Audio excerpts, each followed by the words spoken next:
পবিত্র ঈদ মিলাদুন্নবী সাল্লাল্লাহু আলাইহি সাল্লাম উদযাপন করা যাবে কিনা, অনেকে এটাকে জায়েজ মনে করে। এখানে আপনার অভিমত কি? দেখুন, আমি অভিমত না দিয়ে কয়েকটা প্রশ্ন রাখবো, অর্থাৎ প্রশ্নের উত্তরে আবার পাল্টা প্রশ্ন আমি ছুড়ে দিতে চাই, বিশেষ করে যাদের এটা নিয়ে সত্যিই জানার আগ্রহ আছে। অনেকে তো প্রশ্ন লেখেন জানার জন্য না, প্রশ্ন লেখেন হলো ওনার পক্ষের মতটা বের করে আনার জন্য। আমি বলতে চাই যে সাধারণত আমরা সাধারণ মানুষরা যে হুজুরের ভক্ত আমরা তার কথা শুনি। যে হুজুর মিলাদুন্নবীর পক্ষের, তার ভক্তরা মিলাদুন্নবীর পক্ষে কথা বলে এবং সেরকম দলিল খুঁজে বের করে সোশ্যাল মিডিয়াতে সেটা নিয়ে লেখালেখি করে। আর যে হুজুর মিলাদুন্নবীর বিপক্ষে, ওনার ভক্তরা মিলাদুন্নবীর বিপক্ষে তারা ক্যাম্পেইন করে, কাজকাম করে। আমার কথা হলো যে আপনি হুজুরদের পক্ষ বিপক্ষ না নিয়ে কয়েকটা প্রশ্নের উত্তর খোঁজার জন্য আপনি নিরপেক্ষভাবে চেষ্টা করেন। আপনি নিজে একটু সচেতনভাবে, সতর্কভাবে, অনুসন্ধানের দৃষ্টি নিয়ে এই প্রশ্নগুলোর উত্তর খোঁজার চেষ্টা করেন। আপনি শুধু উত্তর খোঁজার যদি সিরিয়াস চেষ্টা শুরু করে দেন এবং নিরপেক্ষভাবে চেষ্টা করেন, আমার বিশ্বাস যে আপনাকে আল্লাহ তাআলা হেদায়েত এবং সঠিক পথ যেটাই সেটা আল্লাহ তাআলা আপনাকে দেখিয়ে দিবেন। শর্ত হলো আপনি আগে গিয়ারটা নিউট্রালে এনে তারপরে খুঁজতে হবে। আমরা যারা গাড়ি চালাতে জানি তারা জানি যে গিয়ার, আপনার ম্যানুয়াল গিয়ার সাধারণত গাড়ি, এটা আপনার নিউট্রালে থাকার পর স্টার্ট দিলে গাড়ি স্টার্ট হবে। গিয়ার একটা দিয়ে রেখে দিয়েছেন আগে, এরপর আপনি স্টার্ট দিচ্ছেন, তাহলে গাড়ি কি হবে না? স্টার্ট হবে না, গাড়ি দৌড় দিবে, লাফ দিবে, সেটা সঠিকভাবে সার্ভিস দিবে না।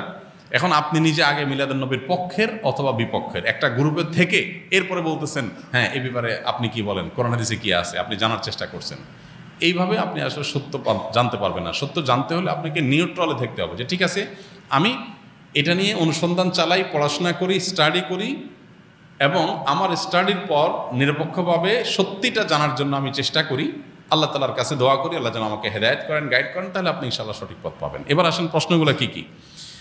এক নম্বর প্রশ্ন হলো, নবী করিম সাল্লাল্লাহু আলাইহি সাল্লামের যেদিন জন্ম হয়েছে, মিলাদুন্নবী মানে হলো নবী সাল্লাল্লাহু আলাইহি সাল্লামের জন্ম, এটাকে কেন্দ্র করে উদযাপন, আনন্দ ইত্যাদি।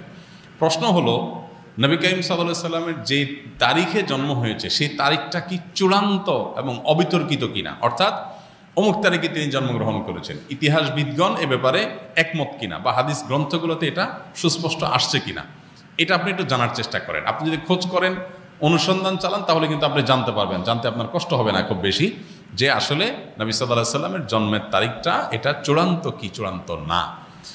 আপনি যদি অনুসন্ধান করেন, আপনি দেখতে পাবেন যে নবী সাল্লাল্লাহু আলাইহি সাল্লামের জন্মের এক্সাক্ট তারিখ নিয়ে ইতিহাসবিদদের মধ্যে নানা রকমের মত আছে। তাহলে কিভাবে আপনি চূড়ান্তভাবে একটা দিনকেই নিশ্চিত করে ধরে সেদিনকে আপনি উদযাপনে যেতে পারেন? নাম্বার এক, আপনি খোঁজার চেষ্টা করেন যে ওনার জন্মের তারিখটা এটা কি সুনির্ধারিত, অবিতর্কিত, নাকি এটা নিয়ে নানা মত আছে, আপনি একটু পড়াশোনা করার চেষ্টা করেন। নাম্বার দুই, নবী করিম সাল্লাল্লাহু আলাইহি সাল্লামের জন্মের তারিখটাকে তিনি নিজে উদযাপন করেছেন কিনা প্রতি বছর, এটা আপনি একটু জানার চেষ্টা করেন।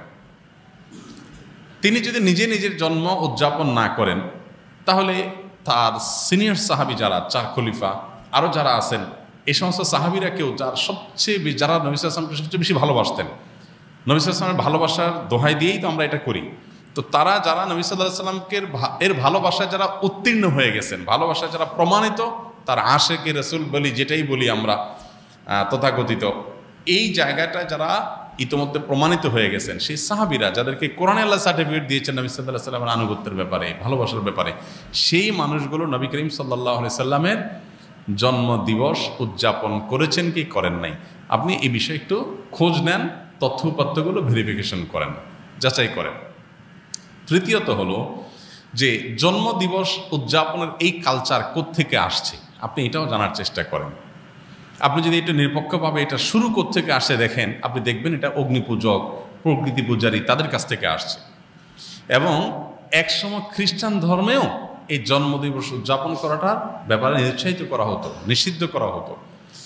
পরবর্তীতে তারা নিজেরা আবার ওই প্যাগানদের দ্বারায়, প্রকৃতি পূজারীদের দ্বারা প্রভাবিত হয়ে তারাও তাদের নবীর জন্মদিবস উদযাপন শুরু করেছেন। আমাদের নবী সাল্লাল্লাহু আলাইহি ওয়াসাল্লাম বলেছেন, লা তুতরুনি কামা আতরাতিন নাসারা ইবনে মারইয়াম, তোমরা আমাকে নিয়ে বাড়াবাড়ি করিও না যেভাবে খ্রিস্টানরা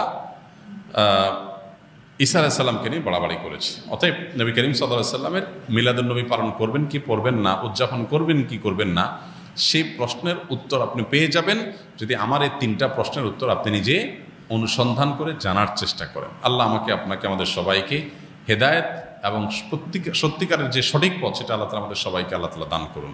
মিলাদুন নবী মানে হলো নবী সাল্লাল্লাহু আলাইহি সাল্লামের জন্ম, আর সিরাতুন নবী মানে হলো নবী করিম সাল্লাল্লাহু আলাইহি সাল্লামের জীবনচরিত।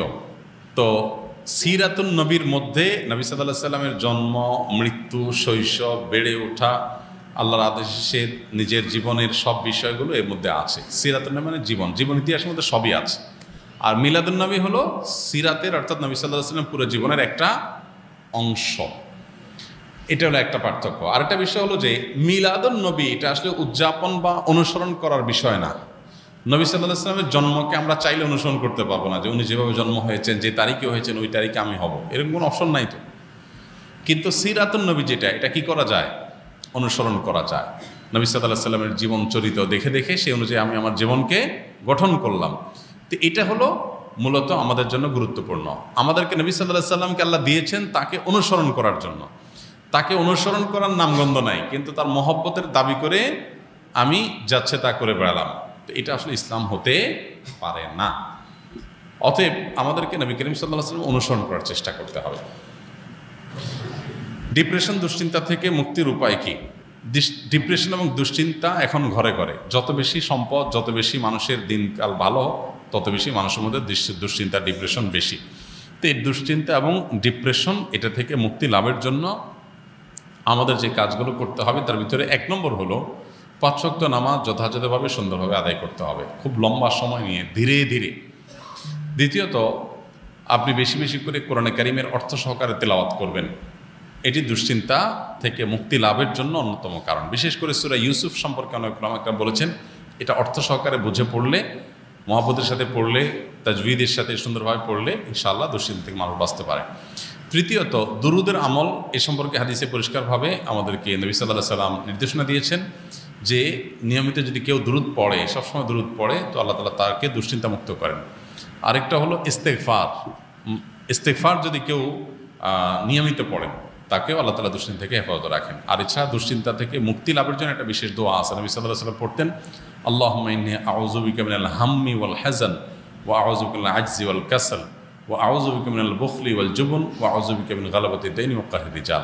এই দোয়ার প্রথম অংশ যেটা, আল্লাহুম্মা ইন্নী আউযু বিকা মিনাল হাম্মি ওয়াল হাযান, আল্লাহ আপনার কাছ থেকে দুশ্চিন্তা, পেরেশানি, ডিপ্রেশন থেকে আমি পানা চাই, এ দোয়া বিশেষ করে পাঠ করবেন।